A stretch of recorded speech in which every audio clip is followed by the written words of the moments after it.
Welcome to episode number 3 of the Modern Mindset Podcast. I'm your host, Mahfouz Chaudhry. I'm here with my incredible co host, Camille, and we are on episode 3. Episode 3 is kind of a big deal. I think statistically in the podcast world, strangely enough, it's somewhere between episode number 3 and 4 that you start seeing podcast show fall apart.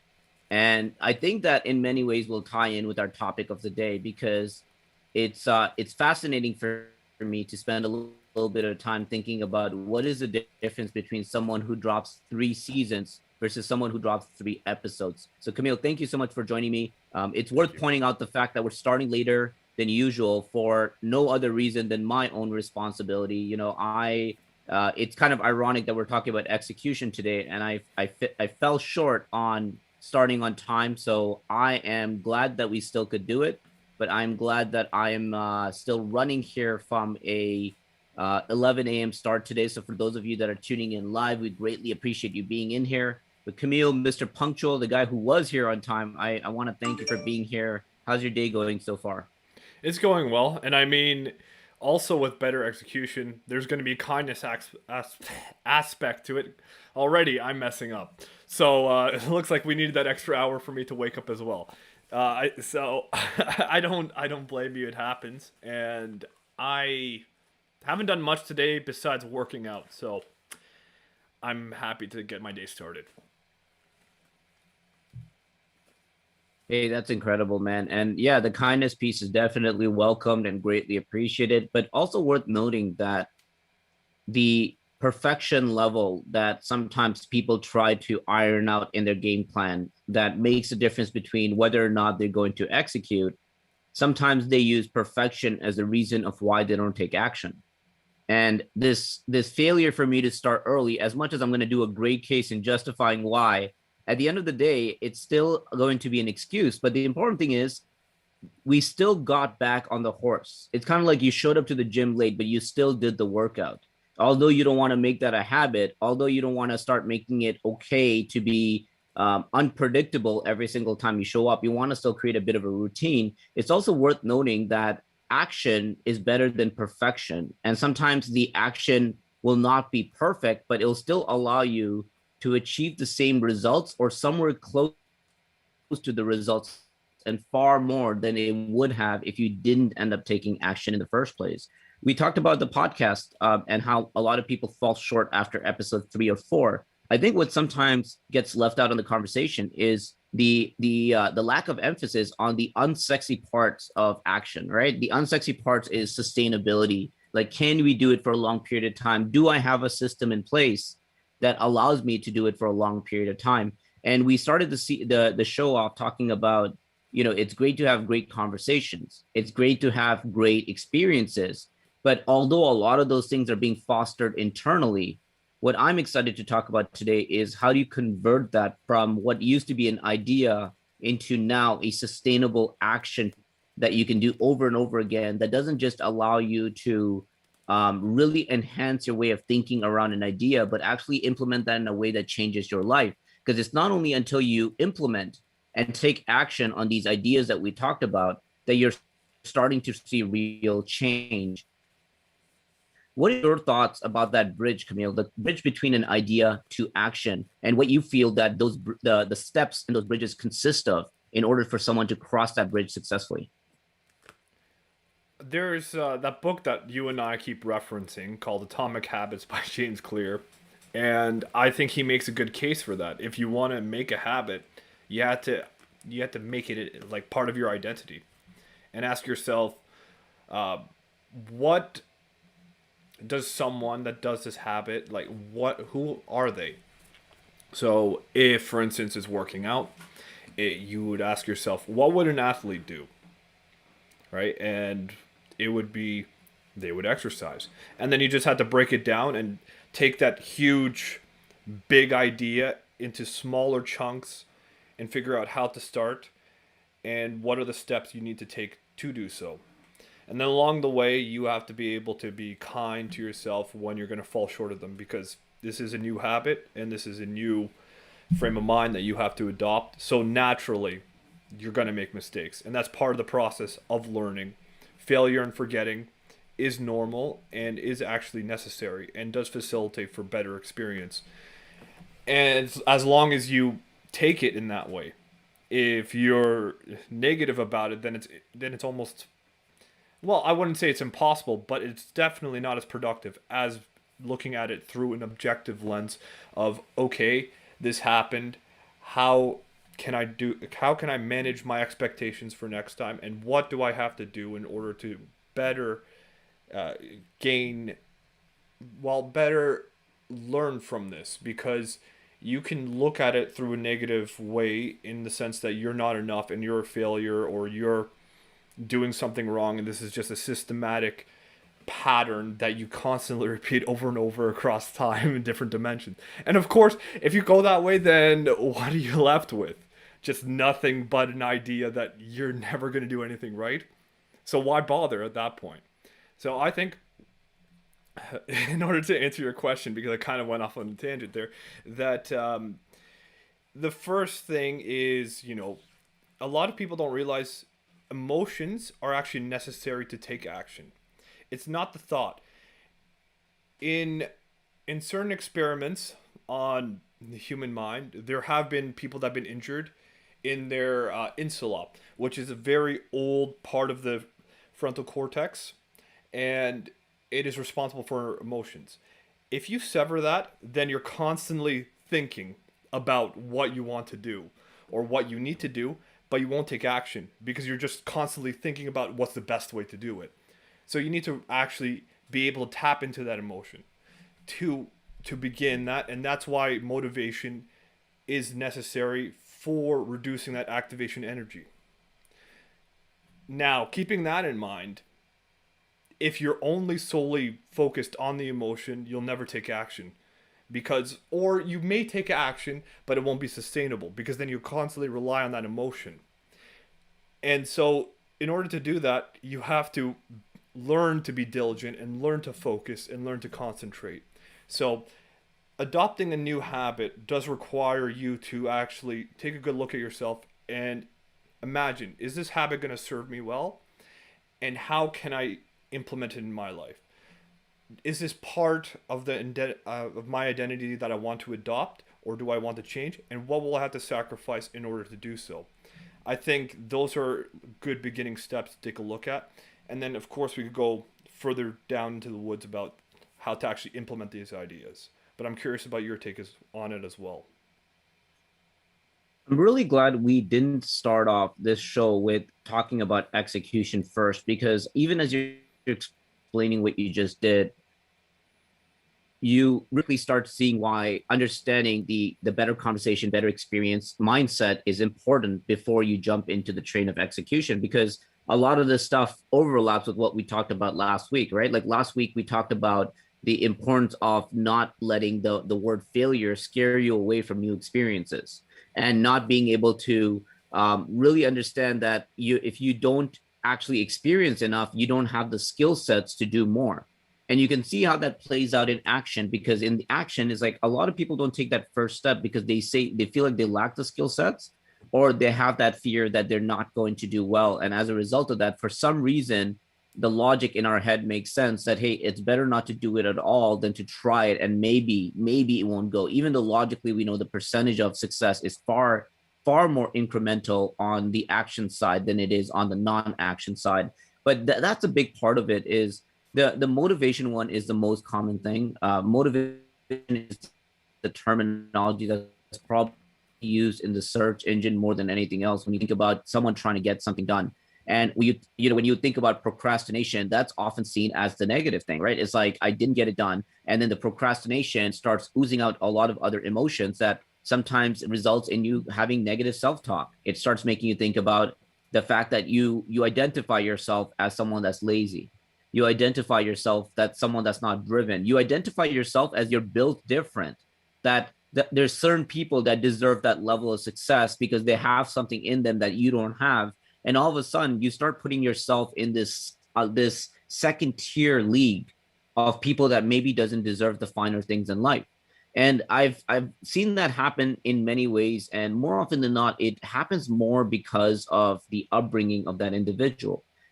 first and foremost, I think the parents are the first big influence on the way that you think about the world. From my background, I was raised to think in a very conservative and played safe mentality, right? My parents were more interested in the fascination of saving money and not taking risks. And in order for us to find security to live life comfortably, and those are words that I despise, right?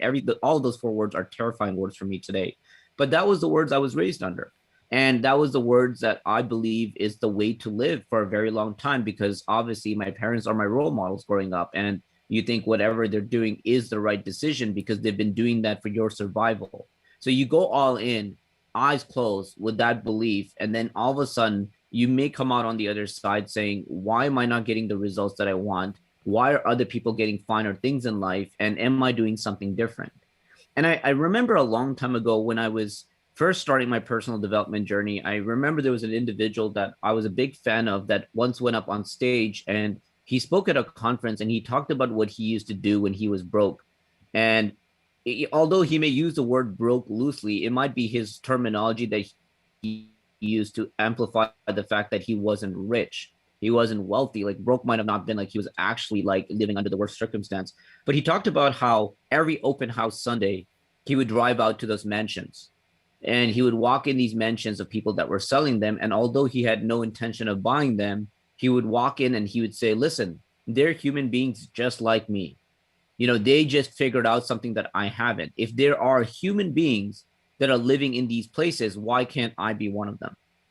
And he would walk around, look around, and he would vision. In many ways, he would create this vision in his head that this was exactly the house that he wants to have one day. And the more he obsessed with that vision, the more he really understood it.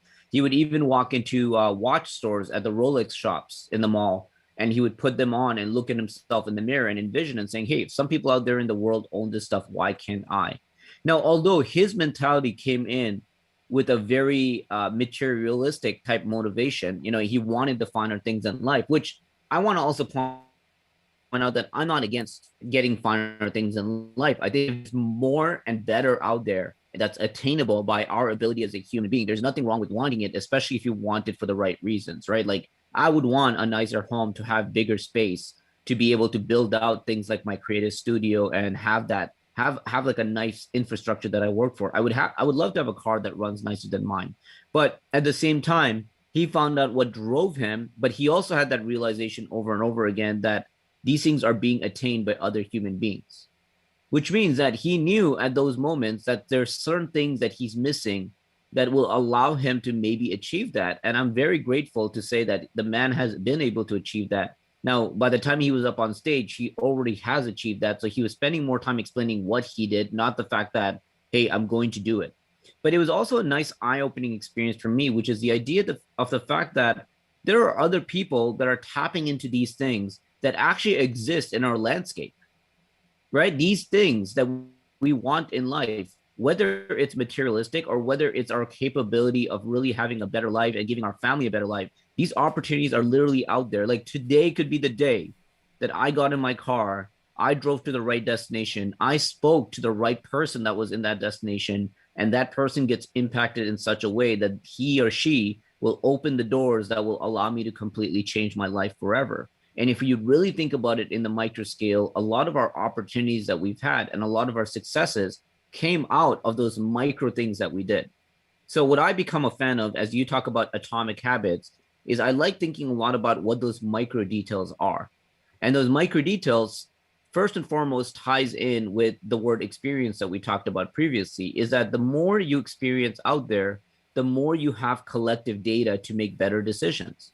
And the more you start making better decisions, you'll notice that it has this substantial increase, I would say very exponential, in your capabilities of achieving better results.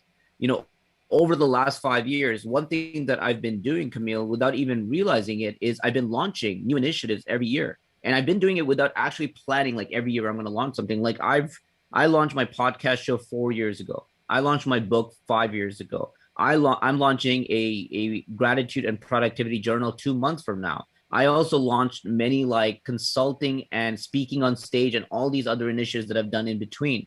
And I realized that it never occurred to me that this was actually a skill set. It just occurred to me that I have the physical capabilities to actually put something down on paper and make it a reality.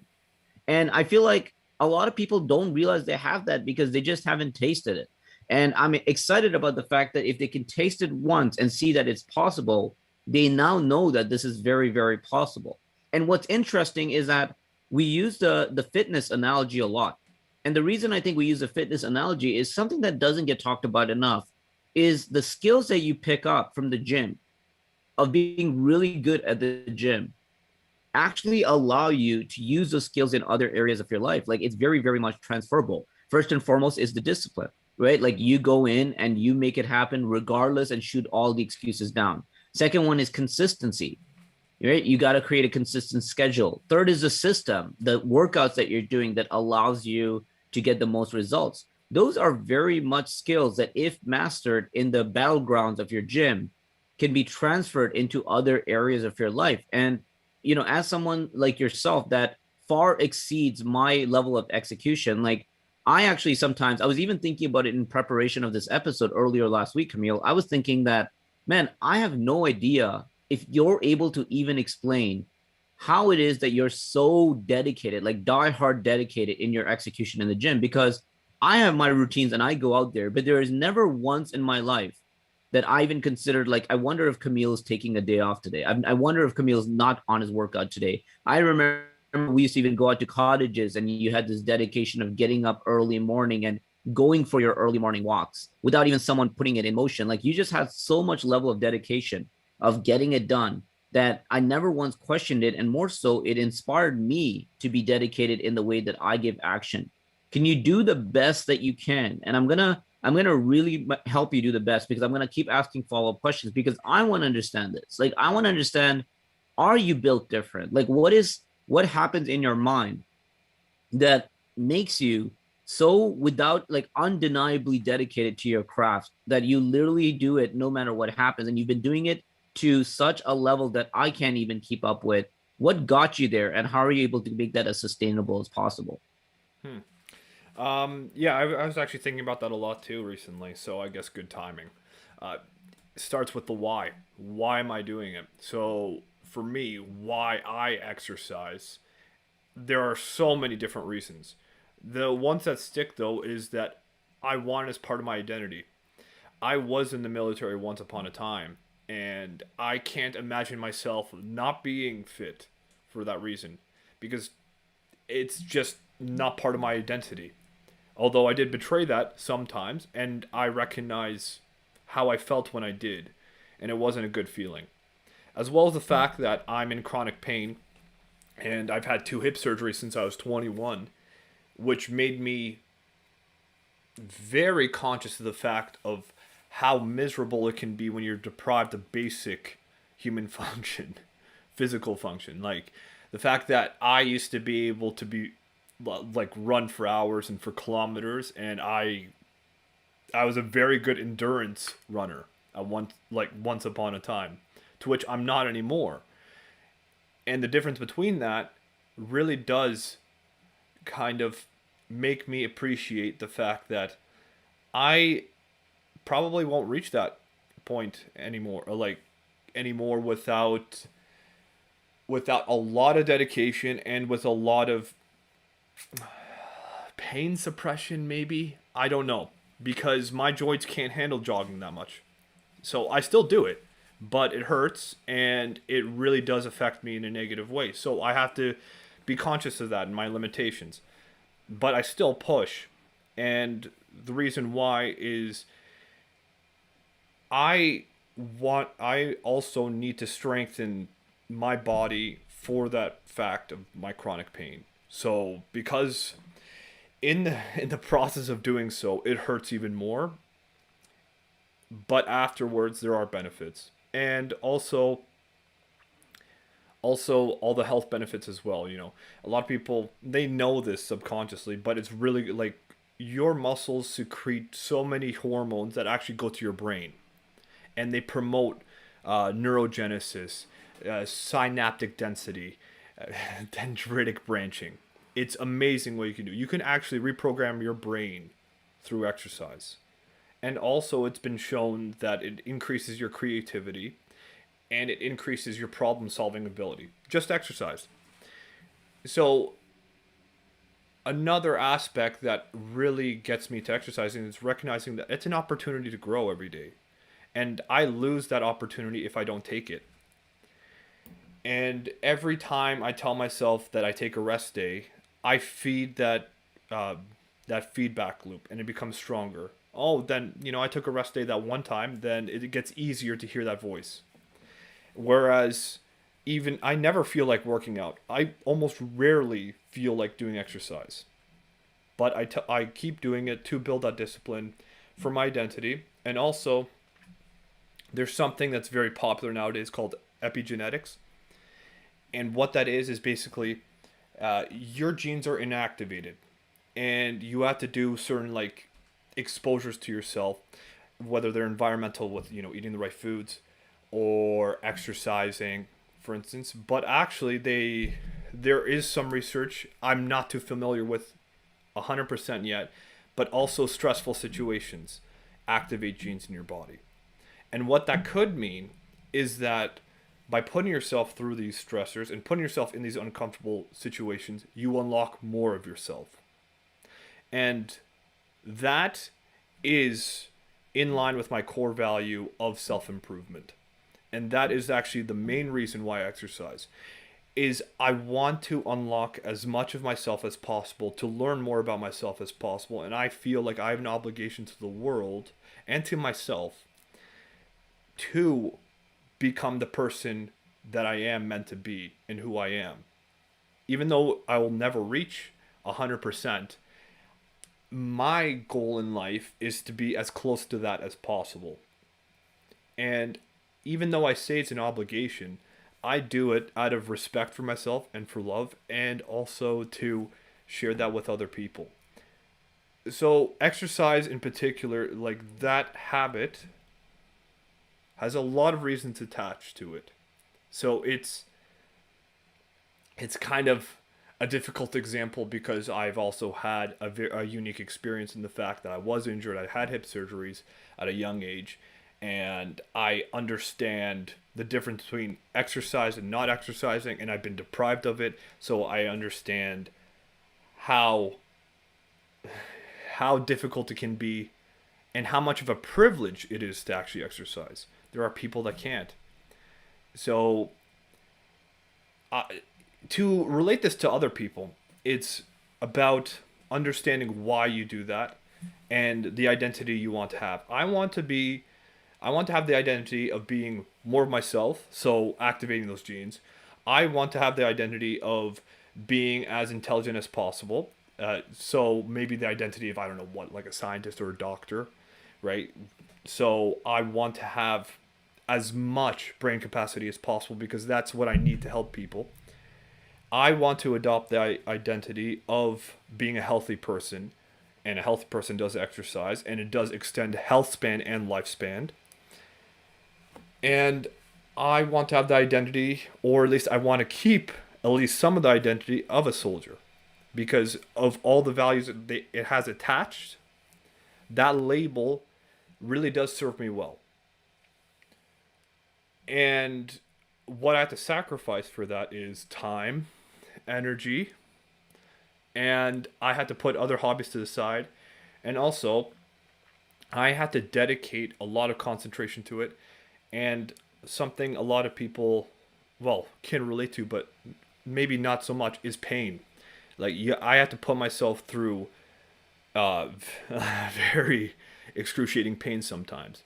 And I think that's what kind of separates a lot of people from actually following through on what they want to do, is that discomfort that you have to like push through, that flinch of, oh my god, I'm not good at this, can actually be pain, right? Like going through that uncomfortable process is painful.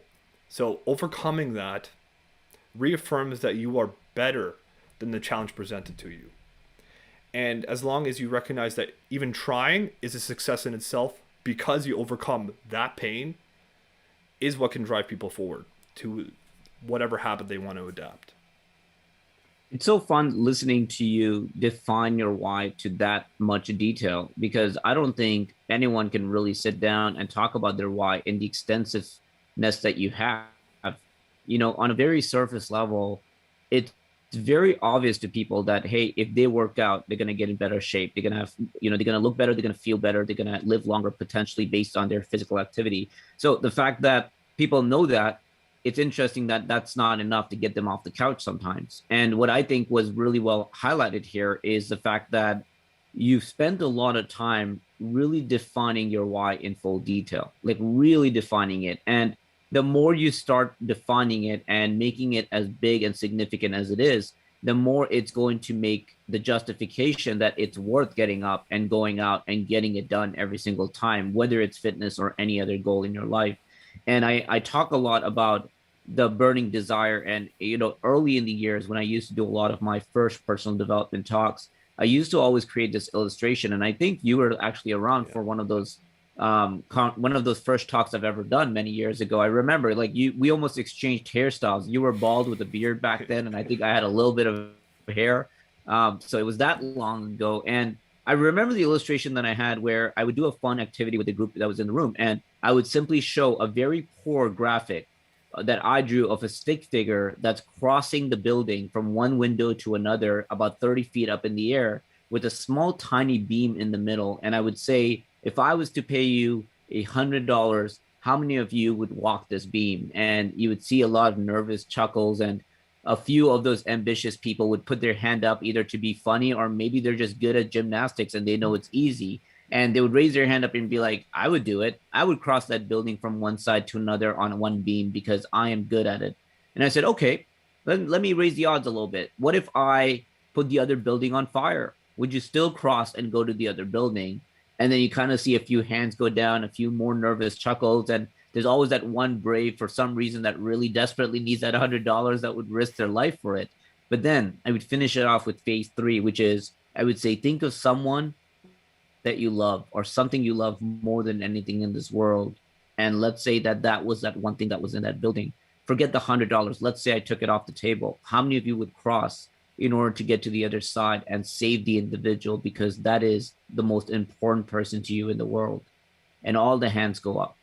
And in fact, you almost hear the laughing completely just disappear because the realization at that moment is they visualized and pictured something so valuable to them that the path of least resistance was no longer the answer, right? In many ways, you've described your why in so much detail that the path of the least resistance, which is, hey, let me stay in today, take a day off, take a break, and stay in bed and watch a movie, no longer justifies it because something is burning in the building. Like whatever yours is burning away as a result of you not getting up. So you're going to get up as quick as you can and you're going to give it your best every single time you can. So I think it's so beautiful that the emphasis on really being very, very colorful and descriptive and really having a strong visual is absolutely important. And I think that part sometimes gets forgotten because when you get hit with a motivational speech, some people listen to our podcast shows and we've done some beautiful letters about how it motivated them.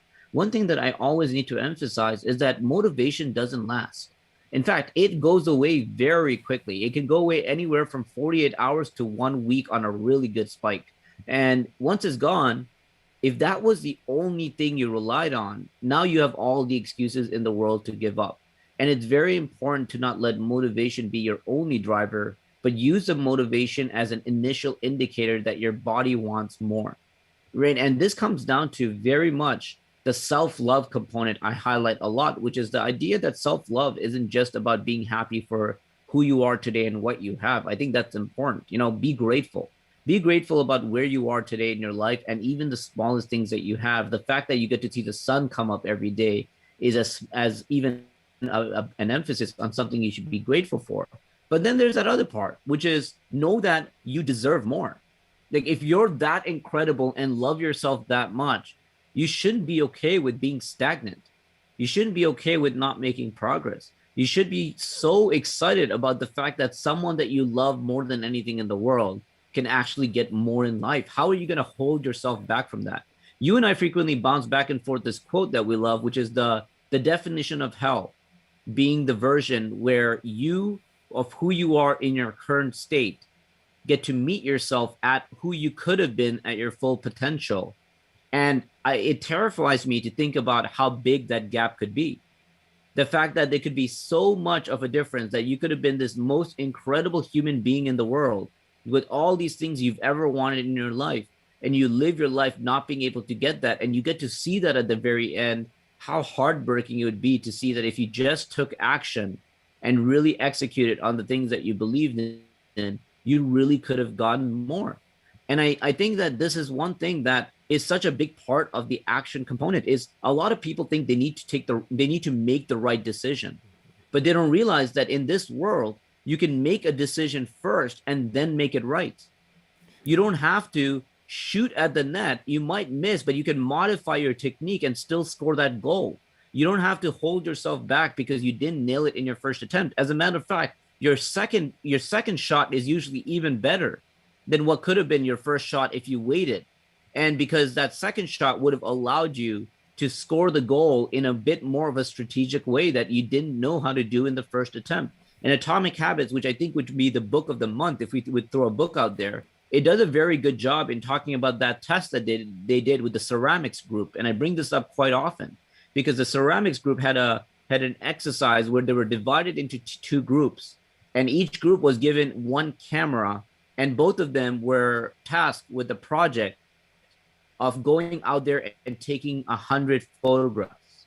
And the team number one was called Team Quantity, and the teacher didn't care about how good or how bad the photographs were. They were just tasked to get 100 photographs and bring it back. If they got 100, they get 100%. If they get 80 photographs, they get 80%, and so forth. They were simply graded on quantity. Then you have the second group that was called Team Quality. And they were graded on the fact that they would only be graded on one photo that they submit. They don't have to do 100 photos. They could do as many as they want or as little as they want. But that one photo that they submit will be the only grade that they get, and they'll be graded on quality. If it looks perfect, it'll be 100%. If it looks okay, it'll be graded 70, and so forth. So Team Quality and Team Quantity went off.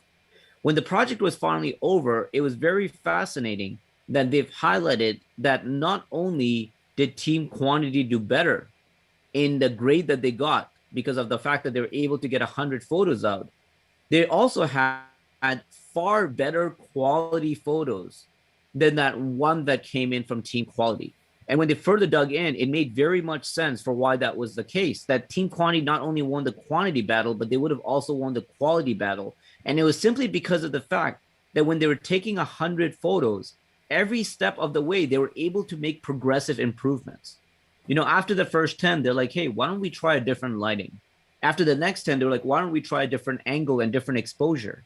After the next 10, why don't we try different subjects and different colors? And then after the next 10, they would be like, why don't we try different editing? So over time, their skill sets kept stacking on, that by the time that they got to 100, they had a couple dozen of photos that were far better than that one quality one. When they looked at what the one quality one was doing, they were spending all their time dictating how to make the perfect photo. They debated it. They never tested it. They just debated it. They made changes. They were worried that this wouldn't work. They doubted themselves. And then finally they shot one that they were all in agreement with. And when you think about what all in agreement with means, it doesn't mean perfection. It means you settled. You compromised and you accommodated. And that means in many ways you didn't actually give your best attempt. So it was very surprising that it's not quantity over quality. It's not quality only. It's progressive quality.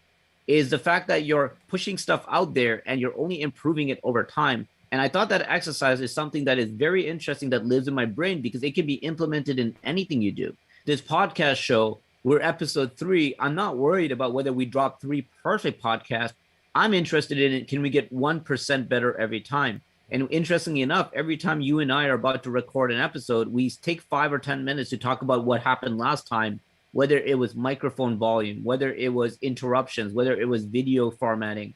We very quickly chimed in and then we improved it. And just by doing that at the beginning of every episode, think about how good the show will be by the end of the tunnel. And all we're doing is giving ourselves a system that allows us to very quickly, as we said in the last episode, smell the flowers and decide, does it smell right or do we want to change something about it? And I love that we took that approach with our show. But I'm such a big fan of that progressive improvement that can happen with consistency as well.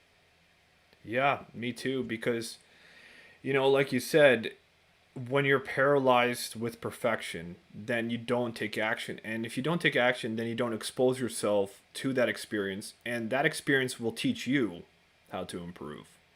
And if you're ever lost or you plateau, then you can reevaluate what needs to be done. But you can't reach that plateau unless you try, right? Unless you pass that initial peak.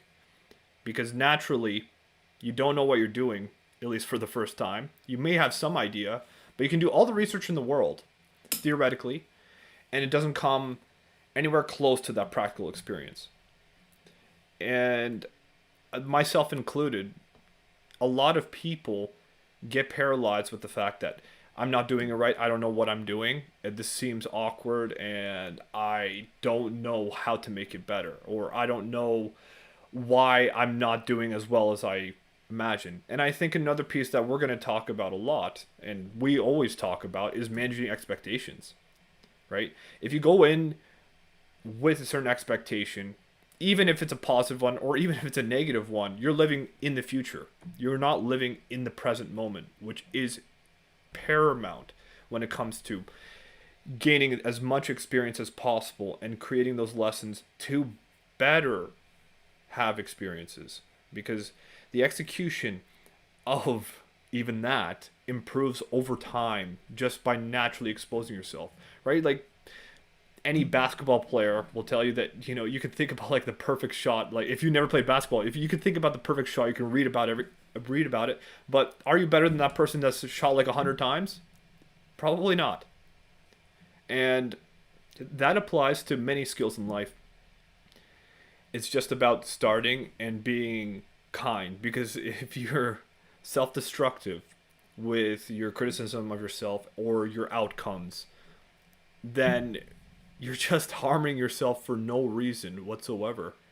Yeah. That's another thing you were talking about as well with that guy that went to like rich people's mansions, right? He recognized that those people, those high achieving people, are human beings at the end of the day, and everyone knows human beings are flawed. So we're all flawed, but we're trying. And that's the most important thing, just to try. And if you don't know where to go, any path will take you there. It's also interesting because this talks about um the importance of remembering the end goal just as much as why you're doing it, right? If the end goal is I want to have a six-figure or a seven-figure a year business, you're not as much tied on one project. You're like, okay, this one didn't work, let me find the next one. Okay, this one didn't work, let me find the next one. Or this one kind of worked, but I can make it better. Because then you're not getting attached to that micro outcome, right? Because sometimes people are like, if this project doesn't work, I failed. It's not that, it's just one project. Just because the project failed doesn't mean you failed. It means you put that aside and you find the next thing. So when you know that bigger picture, what the long game looks like. For example, we're using fitness as an example. And if your end goal is like, I want to be 155 pounds with this much body fat percentage, it doesn't matter if one day you had the best workout, another day you didn't. One day you went for a walk, another day maybe you didn't have the perfect calorie deficit. It doesn't matter, because at the end of the day, you're asking yourself, like, am I still hitting my goal? No, I'm going to focus on that. You're not getting emotional about one workout. You're looking at how quickly or how slowly you're able to get the goal. And I got to tell you, like, how quickly versus how slowly, neither of them are bad. It's just you got to be okay with the plan that you put into motion. And this is, I'm bringing this up because it's also hard sometimes to talk about this, because when we say like, hey, it's about doing, not just reading, I also don't want to sell short that reading is a bad thing. Like, you shouldn't be reading. Like, there's a lot of value. Like, we talked about better conversations that you're learning from other people. I don't want this to seem like, oh, I shouldn't be talking, I should be walking, right? Like, walk the walk, not talk the talk. But like, there is a balance for both. There's benefits for both. And as a matter of fact, in many ways, the conversations and the experiences are fueling that skill set that you need to have better action. So you can't neglect it. And the question, I guess, that it comes down to then, Camille, is where's the balance? you read books, you talk about with me, you talk about a lot of things you learn and you share with me. I listen to a lot of audiobooks. I finish minimum one a week, and I'm still going at it very aggressively. And that's something I find that to be very valuable. Where do you find that balance? Like, at what point are you reading too much and not acting enough? Or what point are you acting too much and not learning enough from other people or other sources? Like, how do you describe what that balance is to make sure that you're still reaching your full efficiency day after day? That yeah, that's a very difficult thing. Usually it's intuitive, and I'm not as methodical with that with most things. However, for instance, with exercise, if you just take the action and you like bench or deadlift and you don't realize what you're doing, you can really hurt yourself. So I guess with anything, look at the potential for harm first.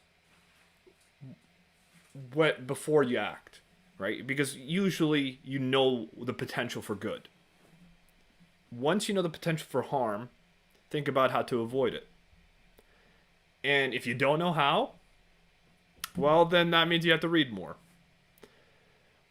And it becomes difficult for me to describe with a lot of things that I do because a lot of new experiences, I like to jump head first most of the time. But that being said, I went hang gliding, I went skydiving, right? Those were tandem. So I had an instructor, I had someone experienced. I basically attached them. So there's, even if I fail, it's up to them. And I think that's why I didn't read about it so much how to actually, open the parachute. I didn't read about those micro details because naturally I trusted that someone more experienced than me knows what they're doing. If I were to do something alone, for instance, like exercise, and trying out a new exercise, even to this day, I've been working out for 4 years, almost 5. If I try a new exercise, I read all about it first. And the way I go about it is what muscles does it target? Okay, what do I have to think about when I contract? And then I look at form checks. I watch 2 or 3 videos from different sources to understand the different points of view. If they're the same, that's usually a good sign. If they're different, well then I'm gonna have to try each of them to see which one best fits me without harming me. But at the same time, too, it has to make logical sense. And I'm at a point now where I'm no longer a beginner, so I have some sort of idea what can be harmful and what isn't. And that's where it gets difficult to define. Because for some people, that's too much. Although I would argue it isn't. For other people, they would say it's not enough. And you have to find that perfect balance. And that perfect balance is very hard to describe. And I think it's very individually placed. So, as a general rule, I would say think about the harm that can come from doing what you're going to do, and then research how to avoid it. And once you feel satisfied with that research, double check because maybe it's just, for lack of a better term, your frustration with the fact that you had to learn about this, because it is frustrating to be like, I want to just do it already, and I can't because I have to read about it. There's no excuse. You can harm yourself doing anything, so you're not gonna like drive a car without knowing something about it first.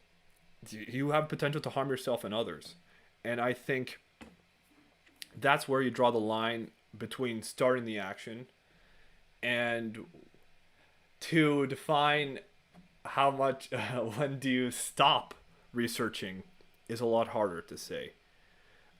It depends on This the personality type, I think. If you're an anxious exactly. person, then you're naturally going to research more or less too much.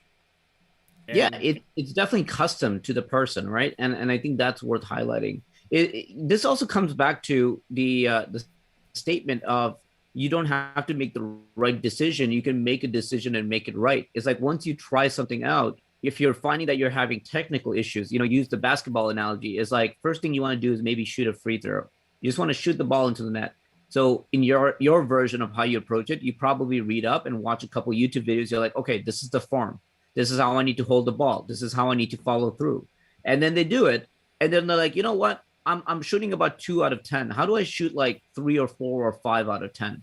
Then they're gonna YouTube better techniques or better skill sets, better way of thinking, right? Like better training they can do outside of the basketball court that will make them better, better stamina that will let them do it for a longer period of time and get more practice in there. So the curiosity that comes out of that result, that in your example, the workout is like you were really happy that you were able to do it. You were able to you were happy that you were able to do it without injuring yourself.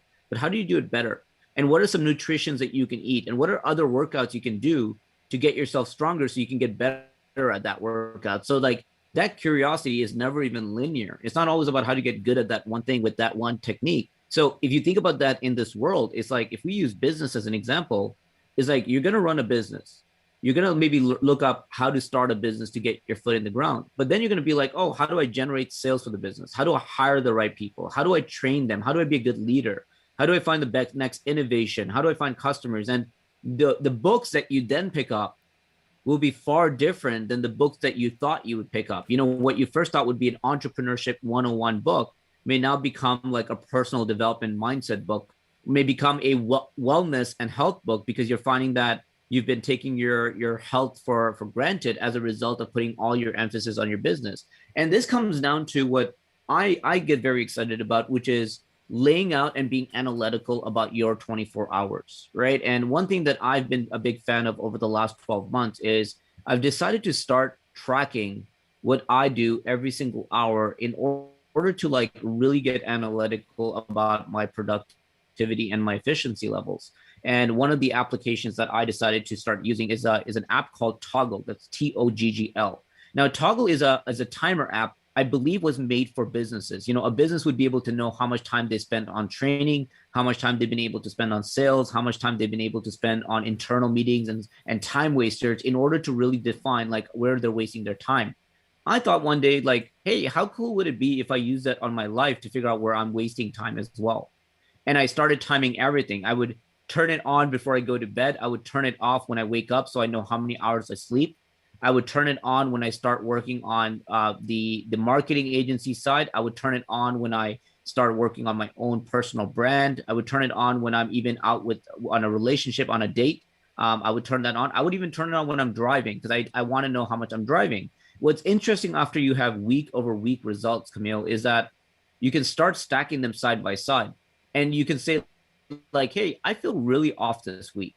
I feel really bad. I feel really weak. I feel really stressed. And I want to know why. And what's beautiful is that you're not just trusting your gut and your memory of like, oh, I think it's because I'm working too much. I think it's because I'm going out too much. I think it's because I'm not sleeping enough. But now you have real metrics that you can say, listen, week 4, I felt like the best I've ever had. Week 16, I feel like trash. What's the difference? And you'll actually be able to see like, hey, maybe you're not sleeping enough, or maybe you're sleeping too much. Maybe you're working too much, or maybe you're not working enough.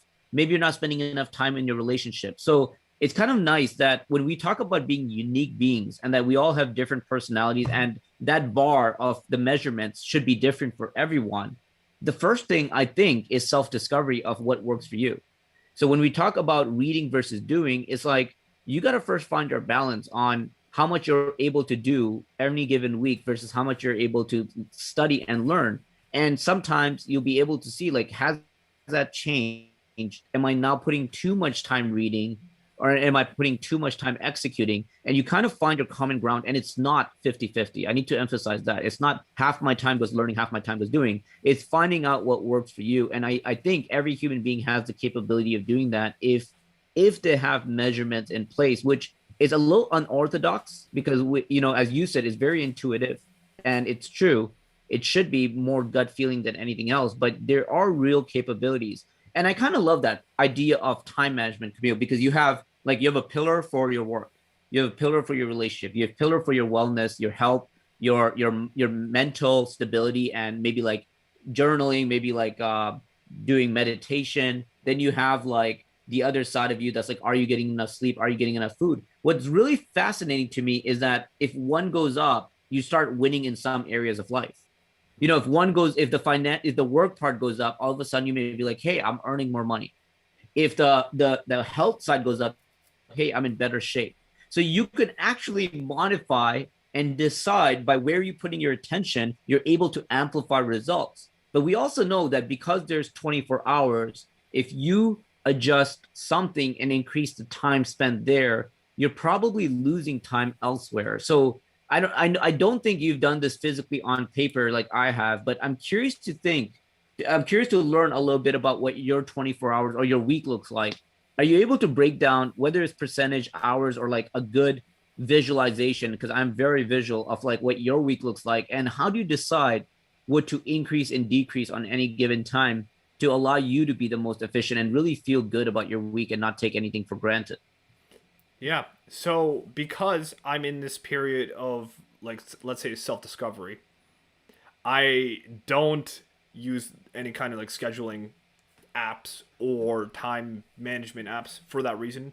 Of that, my emotions are pretty much not dependent on, but heavily influenced by the experience and learnings I get. So what I tend to do is I work out in the gym and like actually heavy lifting 5 times a week minimum.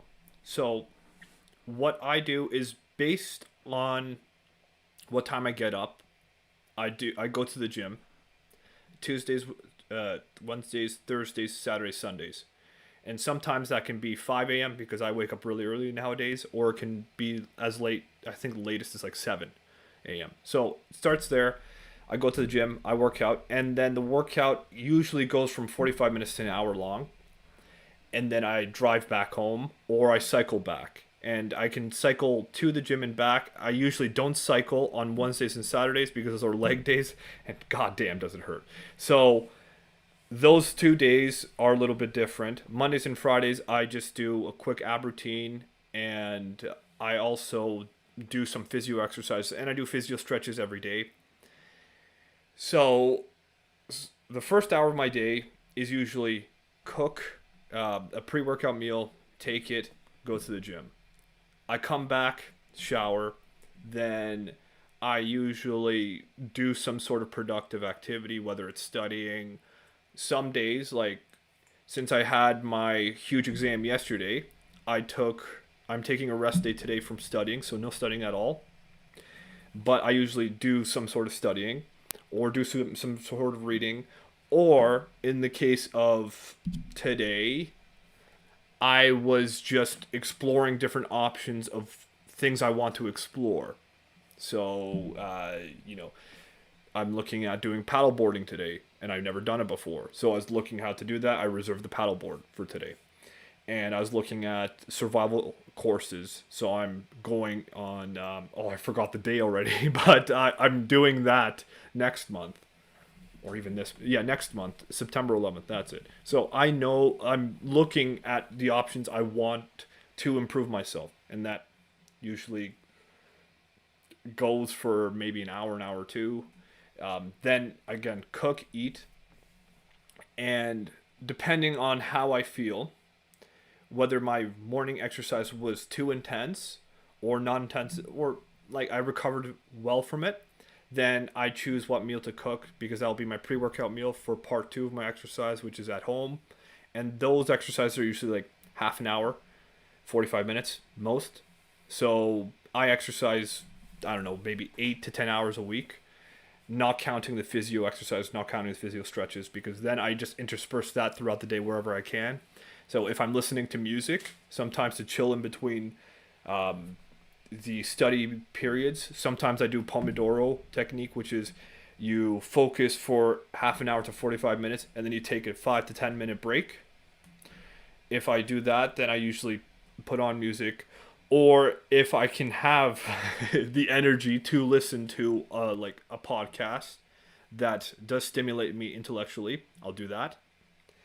And then I continue that until, let's say, I don't know, like 3 4 p.m., because that's when I cook dinner for the family. So like then I cook dinner for myself and my parents. We eat together, and then the afternoon is usually spent on either, depending on what my needs are. So if I have that exam, which I have another exam coming up, I'm going to be studying. If I am in a bad mood, maybe journaling for a bit. and or maybe even just playing guitar, maybe that, just to get myself out of my own head and to actually enjoy something like in my life, I guess, instead of just working all the time. Then I'm also learning Norwegian, so I'm spending anywhere from 10 minutes to maybe half an hour a day on that. And and from there, sometimes I will implement an activity with, I don't know, like going on a date, and then I adjust my day accordingly to that.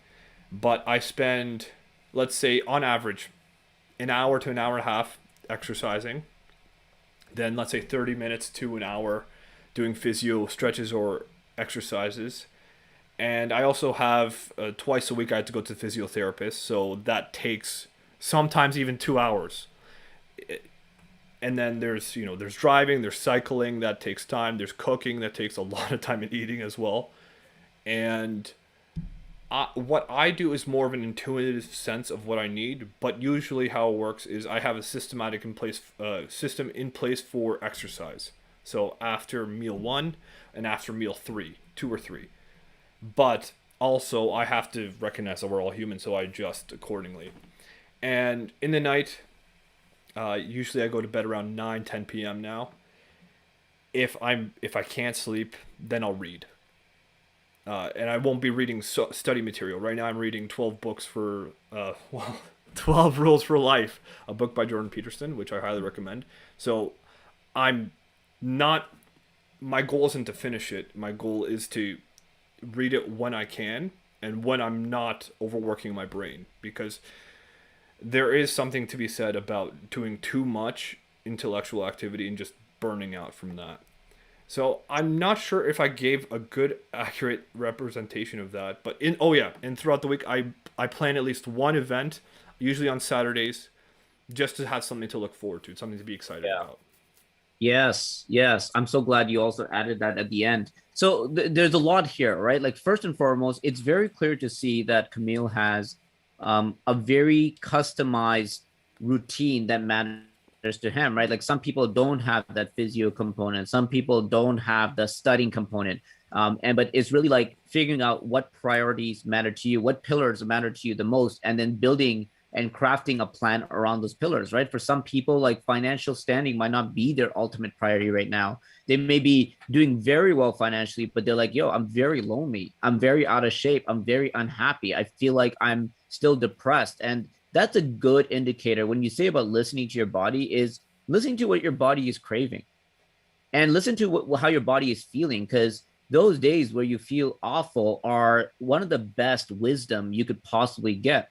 I remember when I used to have a career in pouring coffee for a living. You know, when I decided to really go heavy in this career, a lot of it was because life wasn't working out in my favor. Like I was getting bad grades at university. I got put on academic probation, and rather than like jumping up and rebuilding and becoming reborn like a phoenix, I said, you know what? I'm going to take the path of least resistance and stay with this job that I have pouring coffee for a living. And you know what? I'm going to do it so well that they're going to make me the manager and maybe give me a store to own one day. And I created ambitions around my excuses. And if you think about how often that happens, it's kind of scary. It's like you first form excuses, but then you're like, you know what? I'm going to do these excuses so well that it justifies me not dreaming bigger. And so I started working extra hard to get promoted in the coffee shop. I got these titles. I felt really good, and as much as it was working and I was getting the promotions and getting these minor salary raises every year, I still woke up every day feeling miserable. And that's the part I was ignoring for a very long time. I would get ready in the morning and my shift would start at 6 a.m. So I'm up like 4:35 a.m. and I'm looking myself in the mirror and I'm just like, man, I kind of want to just stay in bed and call in sick.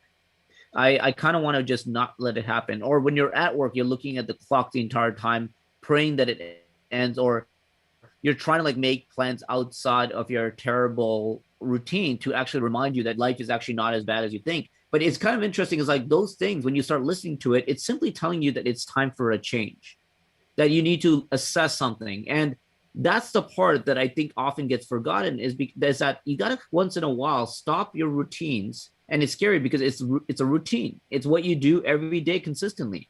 You stop and take a step back and ask yourself, are the things that I'm doing every day serving that why that you and I spoke very heavily about at the very beginning of this podcast?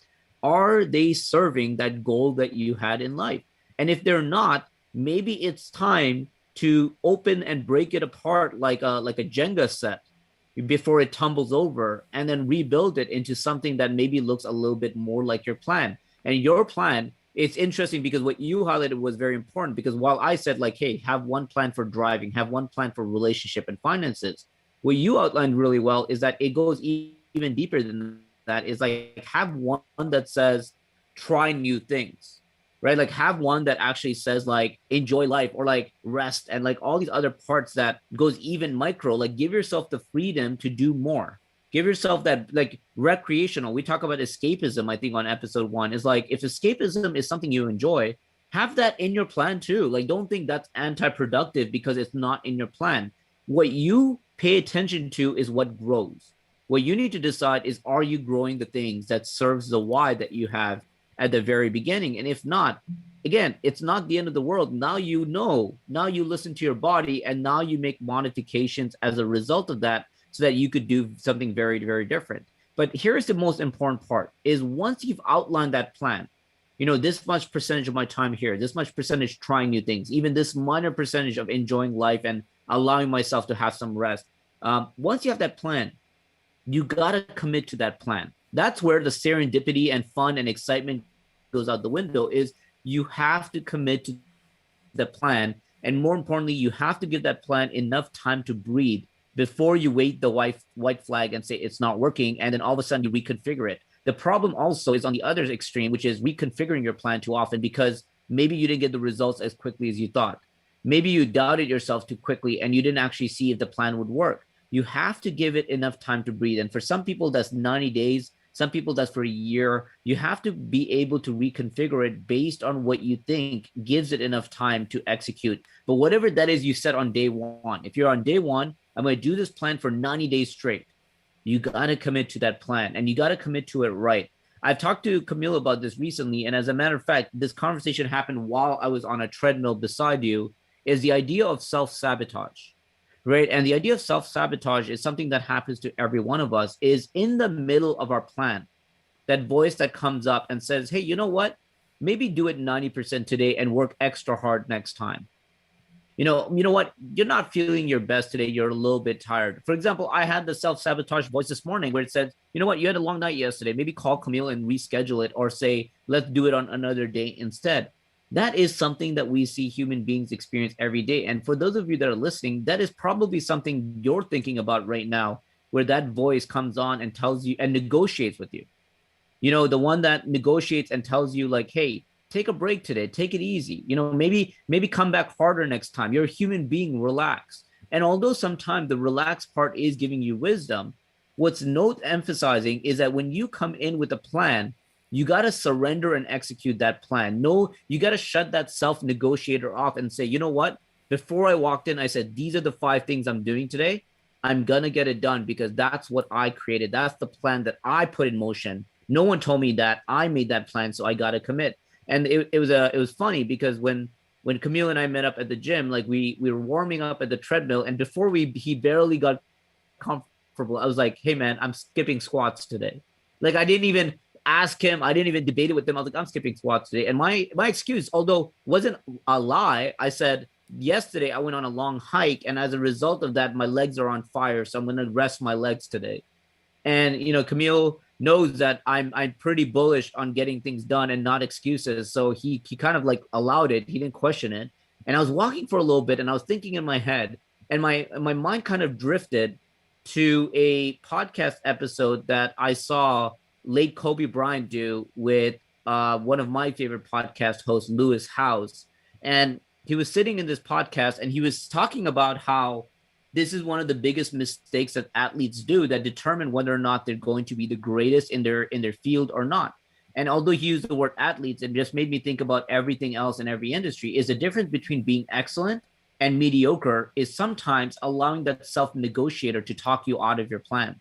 He says, if you're going to show up at the gym, it doesn't matter if your knees start hurting a little bit, or all of a sudden you're feeling a little bit more exhausted than the day before, if you committed that these are the hours you're going to work out and these are the workouts that you're going to do, these are the tasks that you're going to take off your task list, you need to follow through with it because that's what you subscribe to.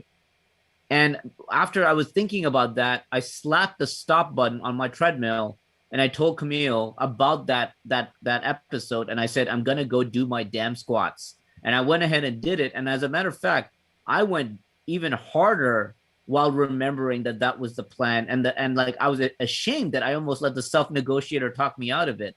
So the voice in your head will sometimes remind you that there is a path with less resistance, and it's going to remind you that you could take it, and it's going to try to convince you that you'll still survive even though you know logically that you're going to probably fall behind or fall off track, or not be able to maintain the momentum towards your goal.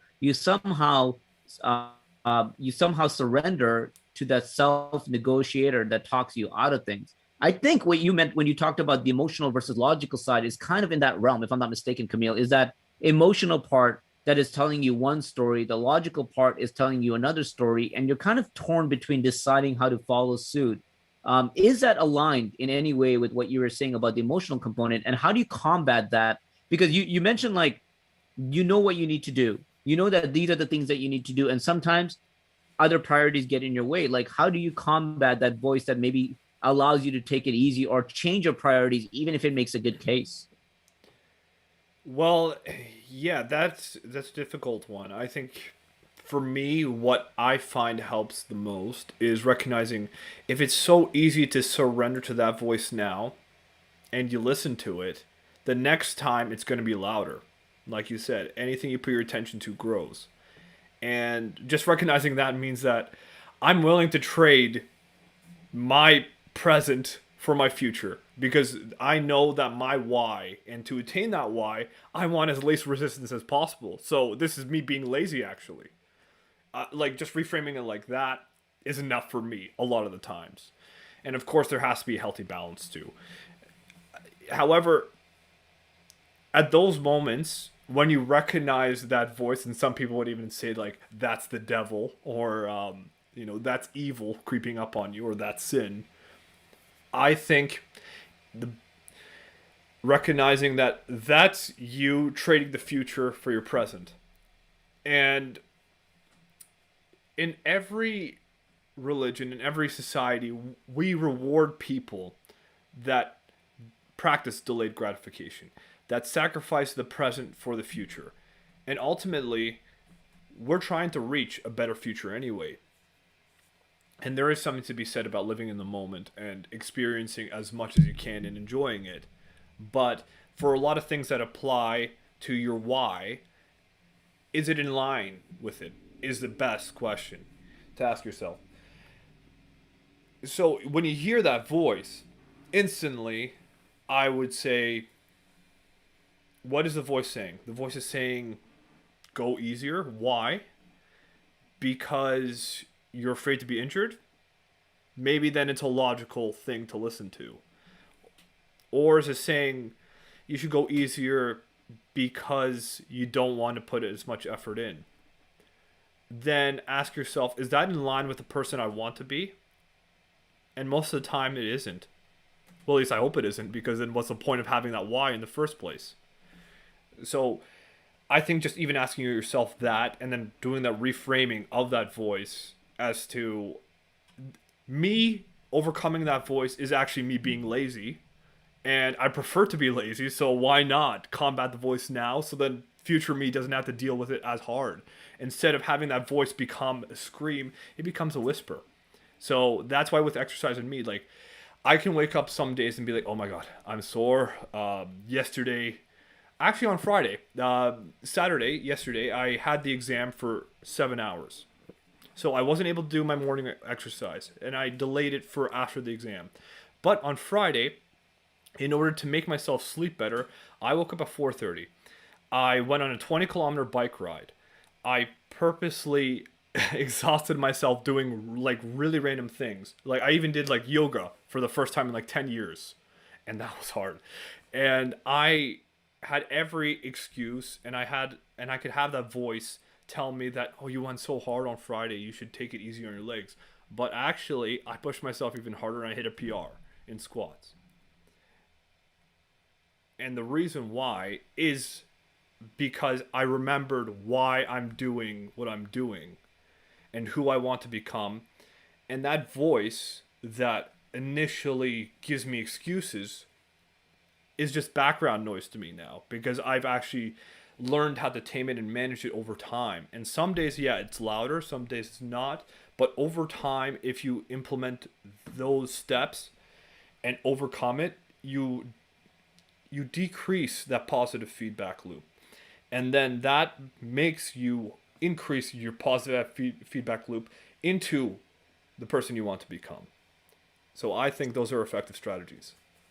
There's such a powerful thing in understanding that you can control the volume of that voice, right? When you realize that every single one of you, whether it's you or me, Camille, or anyone that's listening to this podcast, you can control that voice by how you navigate through those conversations, by giving in to that statement of where you give your attention grows. Is if you gave it the attention it wanted, it's now going to say, hey, if you listened before, there's a very likelihood that they're going to listen again. So let me come out, and let me even come out louder, because if they don't cave and bow down to my wisdom of what the easiest way out is, then maybe they just didn't hear me, so I got to be louder this time. On the other side, it's like, oh, it didn't hear me the first time or the second time, it's probably not going to hear me now. And then you kind of have this narrative in your head that there's a bit of pride that you're capable of going beyond what's possible. And when you prove that I didn't listen to self negotiator, I did the opposite, and I got better results that are aligned with my why are you ever going to go back? Right? Why are you now going to say, like, hey, maybe I should listen the next time? It gives you that best feeling. And I think about the fact that I've never left a workout regretting the fact that I went to the gym. I never left a good meeting regretting the fact that I made a long drive to the meeting. I never left a good date regretting that I made the drive or paid the money to go out on a date or dress well. The fact that you get that indicator, while we're talking about emotions of things that make you feel bad, I want to emphasize the things that make you feel good is that that your body is saying you make the right decision because of the way that you feel leaving those environments. And once you start realizing that that's the case, you can listen very much to whether or not your body is suggesting you did the right thing or not. And it's kind of exciting when you think about that, right? It's like when people talk about intuition, gut feeling, some people talk about third eye, which is being guided by another set of your vision that you're not able to see very clearly. It excites me to think that there are ways that you're already knowing where you're supposed to be headed. And it's not to say that it's fate. There's a debate about that. Like, do you have a choice? But it knows, like, every single person has different things that presses their buttons and makes them feel good and excites them, and different desires and different ambition. When your body is responding to those things in a positive or negative way, it's a very quick realization that it's supposed to happen or not supposed to happen. And I don't want discomfort to be misunderstood either, because when you feel discomfort, sometimes you get that illusion of, okay, this isn't a good feeling, I shouldn't do this anymore. But you put it best when you talk about the bargain that happens between the present and the future, right? The discomfort, although it doesn't feel good, similar to lifting a heavy weight that may not feel good at the moment of lifting that heavy weight, in the future that you're going to get that benefit of getting stronger, or, that discomfort that may result in you having better social skills, that discomfort of you having a better opportunity because you maybe approach 10 people for an opportunity to partner up. There's a higher likelihood that you're going to have a partner. So that discomfort at the short term is also an indicator that there's potential for long-term benefits. And that's also worth listening to, although sometimes it gets misconstrued as this is a bad feeling and I shouldn't do it. So there is that mid-level conversation that's important to identify. Like, what is it that I'm feeling and why am I feeling it? Am I feeling it because I'm not used to this? And why am I feeling it is because I need to get better at it, therefore I'm going to keep doing it. And when you start paying attention and dissecting those emotions down, I think it guides you down the right path, that I think makes it very, very important. I want to step away from fitness a little bit because we use fitness analogies a lot here, and I think that's going to work really well for someone that wants to make fitness a priority, and hopefully very well for those who are good at comparing those analogies with their life. But I want to talk about other areas that are also where these type of things apply. One of them being my podcast show that I started 4 years ago called Ride With Me. I started that podcast show 2 years later than I was supposed to. And I kept making excuses for why I shouldn't start that podcast show. One being that I didn't have the right equipment. One being that I didn't have a studio. One being that I didn't have a structure. A lot of people out here were getting in a studio with a guest, jamming for an hour straight, high quality production. They have an editor that puts it out. They do all the marketing and graphic design. And I didn't have any of that. And I kept making excuses.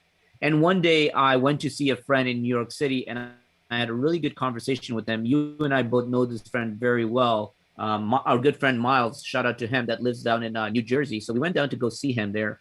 And on my way back from when I got to New York City and I was flying back, I was thinking back about great conversations that I had with our friend Miles. And I didn't have any Wi-Fi up in that jet. So for any millennials, you can relate to the stress of not having internet. It's like, what do you do with your life when you don't have Wi-Fi?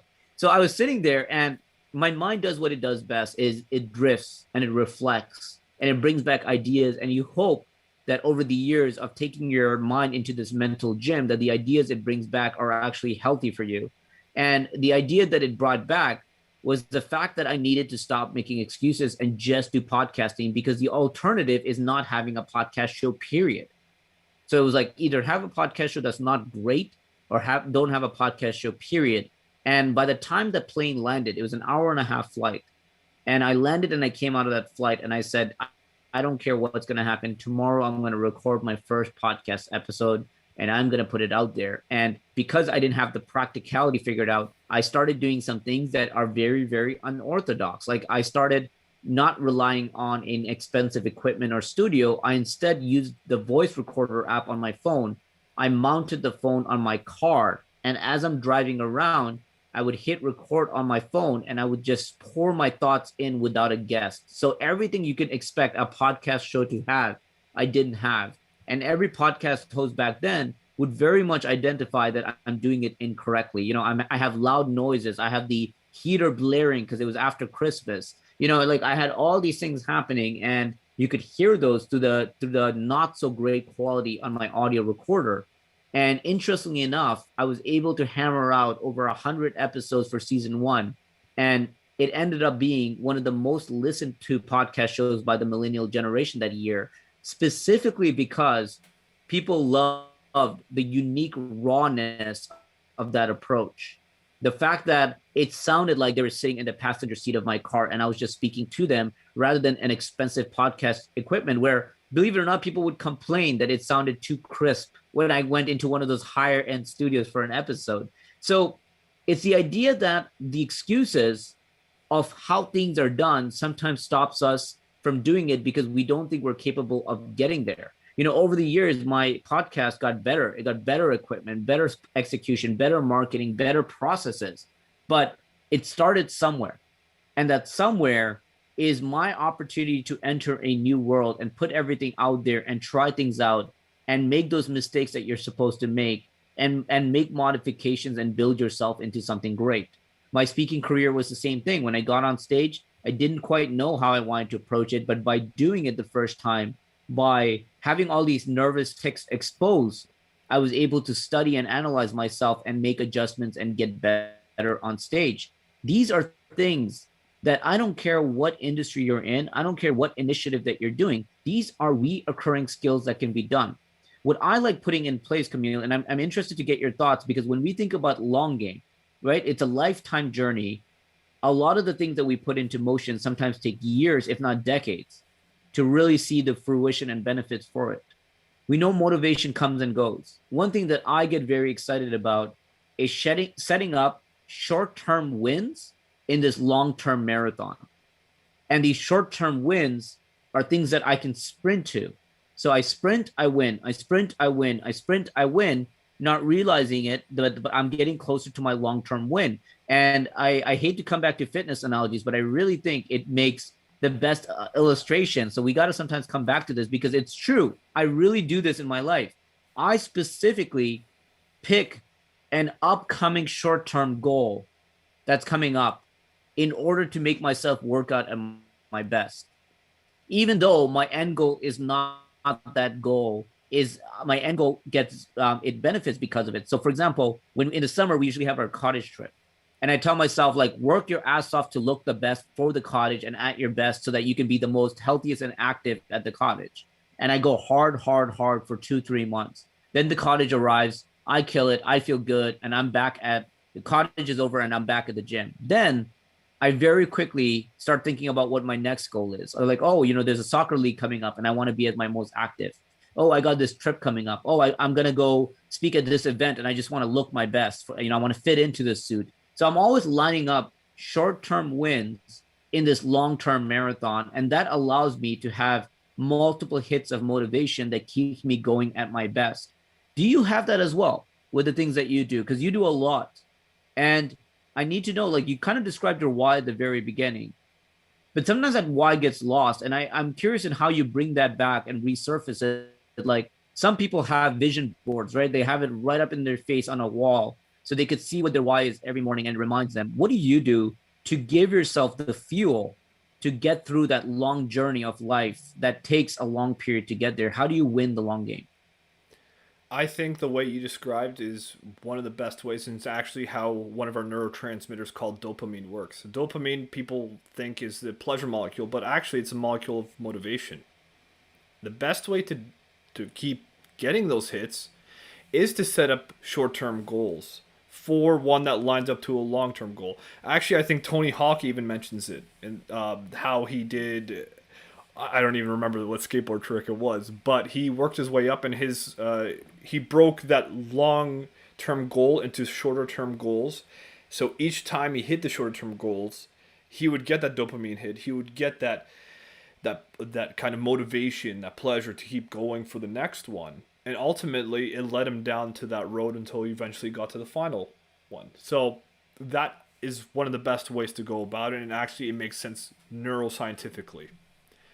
So if you can do that, take a long-term goal and break it down to smaller chunks into shorter-term goals that get you there, it's probably the best way. For me, when it comes to fitness, I actually don't do that. I don't have these short-term goals. I I think for me, it's more that I recognize my why a lot because of the fact that there's chronic pain, but because I've been doing it for so long, it's just become part of me and part of my identity. So it's not as deliberate, it's almost subconscious. And I think over time, depending on how strong your why is and the habits that you form, will just become subconscious at some point. And maybe they won't. And sometimes you have to adjust for that. So for instance, I know that, working out 2 times a day for, an hour and a half, 5 times a week, like minimum, I know that's not sustainable for my future, but maybe it could be if I place that focus there. So why not build a discipline for it? And why not build that foundation? And I think that is my motivation for that long-term goal. But to be honest, with fitness, there's not a long-term goal in sight besides becoming more the person I want to become. And that has always been at my very core what I'm drawn to, right? That's why I was drawn to psychology. That's probably why I was drawn to medicine, why I was drawn to the military, law enforcement at one point as well, is to have those exposures that would reveal who I am and how I can help the world around me by becoming more of myself and becoming the best version of myself, because in all those fields it deals with either like serving the community, protecting them, or healing people. So all of those are in line with my core values. For other long-term goals, for instance, like like studying for the exam I took, the sport exam, yeah, the short-term goals were there. I had a goal of, this is what I'm going to do every day, and if I reach it, great. And most of the time, if you set the bar low enough that you don't make yourself a slave, you usually surpass it. But if you set the bar too high, and you feel like you're forcing yourself to do it and you become a slave to who you are, then that's usually not going to work out. So having a daily goal, then a weekly goal does help in those circumstances. So I think it is highly subjective to my experience with fitness in general, and with trying out these new activities as well.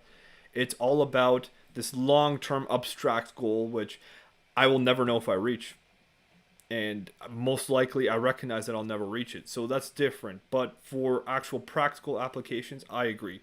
Short-term goals that line up to a longer-term goal is the best way for you to follow through, but it's also the best way to be happy as well because it feels good achieving some of these goals. Yes, yes. I also love the fact that there are so many things in life that we hear the phrase pursuit of happiness. I kind of like the pursuit of success in this equation because it's the fact that there really isn't an end to that tunnel. But it's also the fact that that's actually exciting, knowing that you could keep getting better without having a goal in mind, right? It could be physical performance, it could be financial stance, it could be your communication level, being a better storyteller over and over without really knowing what that end is, right? Like when do you stop? Why not never? Why not keep getting better, even if it's 1% better at a time? And that to me is such a big piece of the puzzle is knowing that at the end of the day, if that goal is getting better, which we finally exposed in our social media, the theme of our season 1 of the Modern Mindset podcast, which is we can do better. The idea of what better is just being a better version of who you are today, right? It didn't say being the best. Best at what? Because when you're doing best, it means you're measuring yourself with comparison of are you beating every human being in this planet? Are you the one person that can do the one thing that no one else can? But why not just get better? And I think like that feeling of knowing that every single day you could be even better than who you are today and even better than the one you were yesterday. And you can do that for the rest of your life in different areas is one of the best motivators I've ever seen or heard of that also keeps me going every day. So that tunnel that never ends, but it allows you to have multiple levels of improving and seeing the benefits of that every step of the way is a great thing. We talk a lot about instant gratification versus delayed gratification, and instant gratification gets a bad rap because of the fact that it's connected with the fact that instant gratification means that the late gratification disappears. But there are many things in your life where instant gratification doesn't have a repercussion where you lose out in the long run, right? Like, and these short-term wins is a good example of that. Is like you could get that instant gratification in a different way and then jump back on track and use that to fuel you for your next instant gratification and eventually get to that end goal. And that part I feel like very rarely gets talked about is the fact that you could still enjoy the benefits of where you are and who you are without you having to sacrifice and throw everything away. And as a matter of fact, I encourage it, which is the emphasis on stop and smell the roses, because when you start tasting and smelling how good the world got as a result of these efforts, you're more likely to do it. And you're more likely to realize that there's a lack of when you take your foot off the gas.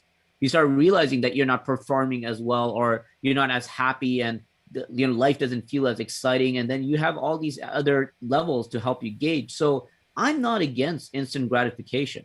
I'm against instant gratification that comes as a result of losing the why that you were going to go for. And that's the one that I think needs sometimes to be addressed and very much drawn out. And you also brought up that emphasis on like finding that level of difficulty and even setting yourself up for easy wins. And it actually brought my head towards a very well recognized law out there called Yerkes-Dodson law. And I believe I talked about this in previous Clubhouse sessions we got, but I wanted to pull it up one more time because this is one thing that video game developers and companies understand better than most people. And as any of you that are video game fans will really appreciate this if you think about your favorite games. So think about either your favorite video game or think about your favorite game app that you're obsessed with that you seem to keep going back to. Mine, shout out to Pokemon Go. I've desperately been playing that game for a very long period of time. But one thing that game developers spend a lot of money, time, and effort is doing the R&D to determine the perfect level of difficulty to keep you into the game and keep you addicted to it. And this is very well highlighted by the Yerkes-Dodson law, which is the comparison on when things are too easy, when things are too hard, and how much it affects your performance level. And the truth is that your peak is not at the easy or the hard level. It's right in the middle because essentially this chart is drawn out like a bell curve. It's at the very center that you're at your peak performance because when you make a game or anything too easy, you start getting bored. When it's too easy and there's no competition, it gets too boring and redundant, and you're very likely to not give your utmost performance, and you may even quit depending on what the task is. When it gets too hard, it is way too stressful. It's not good for you mentally or physically, and all of a sudden you decide you don't like doing this because it's way too hard and it's not worth it. When you find the balance, like many of these video game companies have found, of making it a little bit challenging but also easy enough so you get some wins. A lot of these games that you play, usually that first like 3 to 5 levels is so easy, right? You're powering up, leveling up, but slowly it gets gradually harder. And then you kind of find your peak of like, this is the perfect level where I'm not good enough yet, but I know I can eventually beat it. That's where they try to get you. And if you think about that in your life, is there's many possibilities to utilize Yerkes-Dodson law into giving yourself the momentum of finding things that are easier to do, but not too easy. Finding things that are difficult to do, but not too difficult. Therefore, finding your utmost performance. And this can come back to the fitness one, but it can very much also tie in with the career path that you choose, the initiative that you launch, the project that you work on. You can find that feeling of something that gives you the right level of stimulation that allows you to be at your highest performance. When you think about that, Camille, that chart, what comes to mind? What is it that you do that illustrates, like if I give you the Yerkes-Dodson law, you'd put a dot right in the middle, and how were you able to discover that? Trial and error most of the time. And it's funny that you mentioned what I thought about it because that instantly made me think of, I'm not sure. I think it's a pretty similar experience a lot of people have. When they start to procrastinate and they really want to start the activity that they need to do or that they think they need to do, I find personally, I start doing productive things in other fields. I start cleaning my room.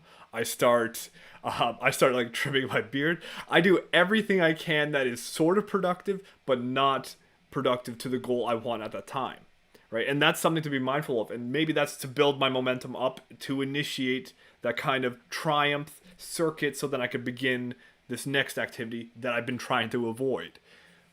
And for me, finding that perfect point is difficult. There's a lot of times where I have certain goals. For instance, it could be learning a song, and it's just overwhelming. So if the difficulty is too high, then aim lower.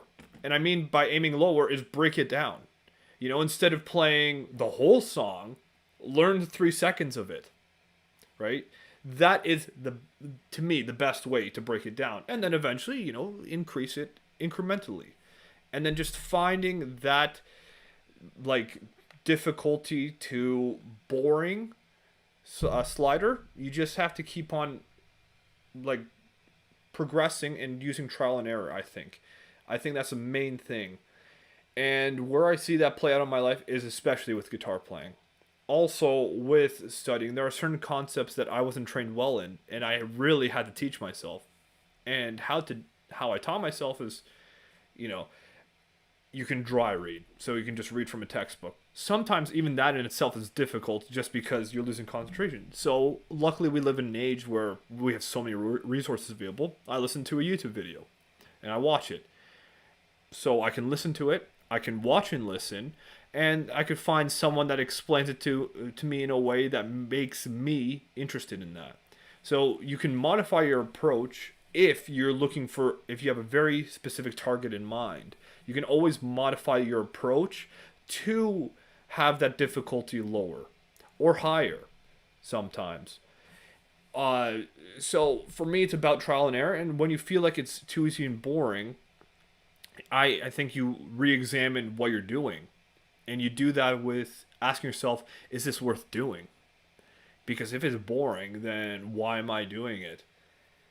And then what you find is it's boring because I'm not doing it well enough, or that this doesn't serve me well anyway. And either way, you win in that regard because you can become more proficient by looking at the micro aspects or details and trying to understand whatever it is you're trying to do on a deeper level. And I feel like we started this podcast at the best possible time in my life because one of the things that I've been doing heavily on during the quarantine time is doing a 12-month comparison of what my life looked like at the beginning of lockdown versus the end of lockdown. And it ties in very much with the understanding of really assessing and analyzing what's been difficult and what's been well in my life. And I almost want to end here with just the emphasis on really taking a hard look about where you are in your life and making that decision that you can change things very, very quickly. There's a line by, I think, Tony Robbins that I've heard maybe 4 or 5 entrepreneurs repeat it over the last 3 months, where it's very cliche. And I know I'm going to sound cliche when I say this because I don't think I'm the only one that hears this, which is I believe Tony Robbins said that we overestimate how much we think we can do in a year, and we underestimate how much we can do in 10.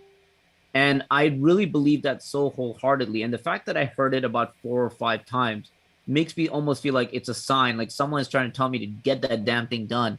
And I think it's worth well recognizing that is 12 months ago, on my birthday on March 5th, 2020, I sat down and I was sitting down with our group of friends celebrating my birthday. And as much as it should have been fun, man, like I was really sad that day.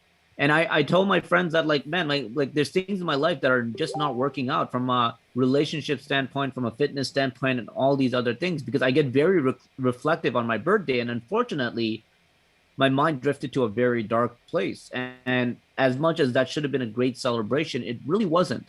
And then March 2021, when I look back, I remember I celebrated it with with my girlfriend, and I remember like having a conversation, being reflective.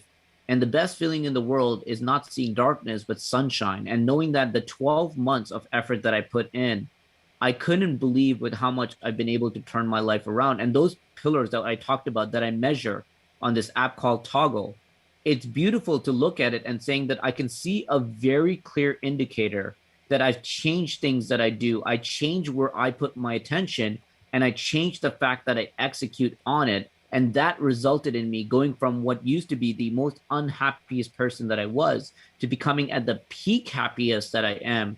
There is no doubt, Camille, every fiber in my body knows that if I'm in an unhappy place, and if listeners that you're listening, if you're in an unhappy place with any of those pillars in your life, just know that there is a solution. There is an opportunity for you to move.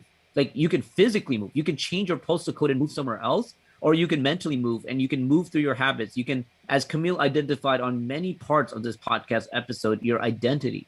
You can change your identity and become someone that makes you happy, and then allow your actions to align with that.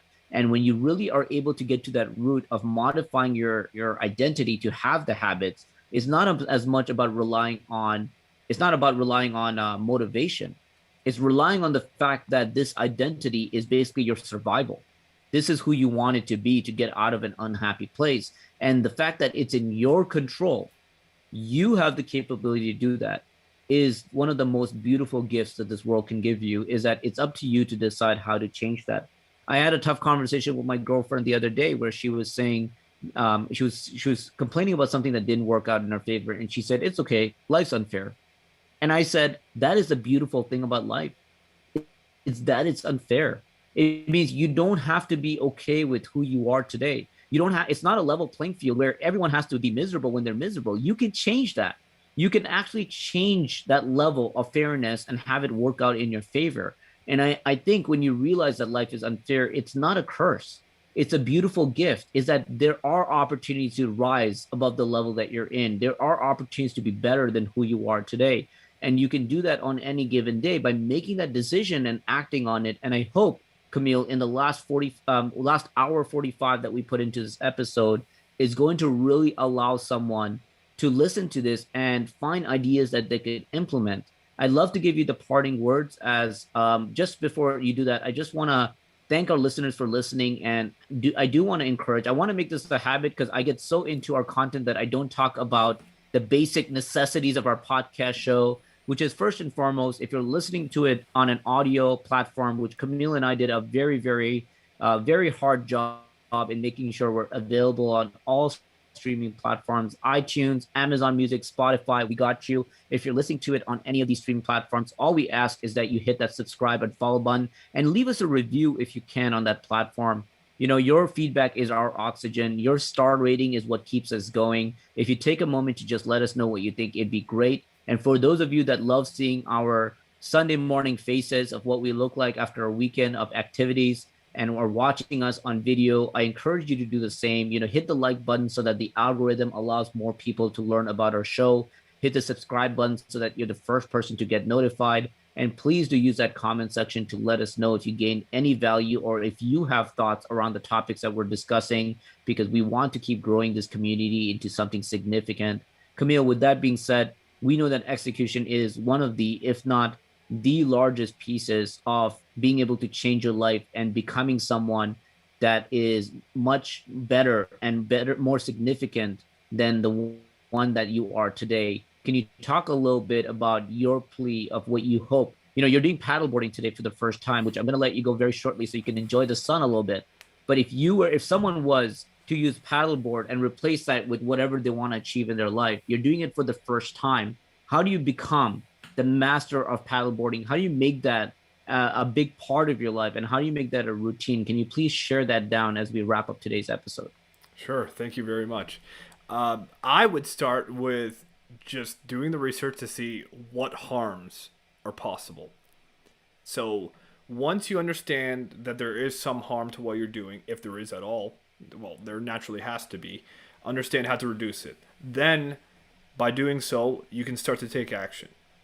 Once you start taking action, you can discover if this is a habit that you want to adopt, and you do that by asking yourself why and who you want to become. Is this in line with my identity? Is this in line with my core values? And from there, exposure. So, like you mentioned before, progressive quality through quantity. It's just repeat exposures over and over again. Talk to people that are experts. Research more when you get there. Like, find out what it is and actually be present in the moment to recognize that you're going to make mistakes, and that's good because that gives you information on how to improve. From there, you can evolve by doing these micro tasks. Maybe it's about foot placement. Maybe it's about how you hold a paddle, right? It can be so many different things, and that only comes through experience. That information comes through experience, and you can research how to fix that. So it's about, again, just taking the first step. And then from there, you can make short-term goals. Okay, so this time I'm going to focus on doing this for half an hour. Or I'm going to focus on doing a certain technique and trying to actually concentrate on this particular technique for so long. And you build up these short-term goals for eventually the long-term one down the road. So having a clear outline on how you want to do the activity you want to do. And again, like we mentioned in episode 1, the how is a very important question to ask. And the why is just the motivationally based question on why it's important to you, and that if it's in line with your core values, if it's worth doing. And from there, just evolve and grow at a pace that is sustainable to you. And it's about the long game, like you mentioned several times. It is so important to recognize that the fun and the beauty of doing the activity, that fades over time. The motivation will fade. It's an emotion, after all. You don't expect emotions to last forever, right? That's why people get addicted to drugs, because that's a reliable sense of an emotion. All you have to do is up the dose. Well, for this, you're going to have to recognize that you're going to have to be diligent with that, and that's okay. It doesn't mean that you're on the wrong path. It's just a natural part of the process. And to get those positive emotions back, the best way is, again, the short-term goals to build up to the long-term. And I think that's a good starting place for better execution towards who you want to become and what you want to do. Camille, you're the freaking man. Thank you so much for coming in and jamming with me. And I really enjoyed this one specifically for the fact that I think we approach action very differently, but both produce results, which is a really big testament to the fact that there isn't only one way to do it. There's multiple ways. And I'm really happy that people get to hear from different perspectives because they can almost pick and choose what works best for them. And I think that's the big part of Better Conversations that we started with. Thank you so much for jamming with me yet again. We're going to be back next Sunday at 10 a.m. Eastern time, and we're going to hit off episode 4. We'll surprise you with what the topic is at that time, but thus far, I've been incredibly happy. And from ourselves to you, we hope that you continue to get better, and we'll see you all next week. Take care, everyone.